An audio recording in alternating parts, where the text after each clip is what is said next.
പേർക്ക് ഇരിക്കാനുള്ള സൗകര്യങ്ങളൊക്കെ ചെയ്തു വെച്ചിട്ടുണ്ട്. അതുപോലെ തന്നെ എ സിയും കണ്ടത്. അപ്പം അത്യാവശ്യം മഴക്കാലമല്ലാത്ത സമയത്ത് വന്നാലും നമുക്ക് ഇവിടെ ചൂടിൻ്റെ ഒരു പ്രശ്നം വൈകുന്നേരങ്ങൾ എങ്ങനെയാണെന്ന് അറിയില്ല. വൈകുന്നേരങ്ങൾ തണുപ്പായിരിക്കും, പക്ഷേ ഉച്ച സമയങ്ങളിലൊക്കെ വേണമെങ്കിൽ ചൂടുണ്ട്.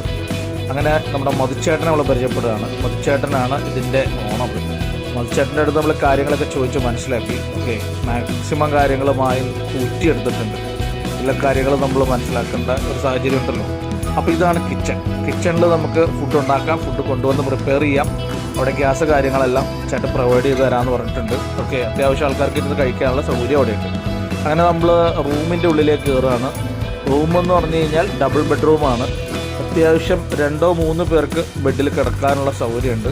അതുപോലെ തന്നെ ചെറിയൊരു സിറ്റ് ഔട്ടും അവിടെ ചെറിയൊരു ഇൻസൈഡ് ചെറിയൊരു സിഗണ മുറി പോലെ ഉണ്ട്. അതുപോലെ തന്നെ ടോയ്ലറ്റ് അത്യാവശ്യം കുഴപ്പമില്ലാത്ത ടോയ്ലറ്റാണ്. പുതിയ സംരംഭമാണ്.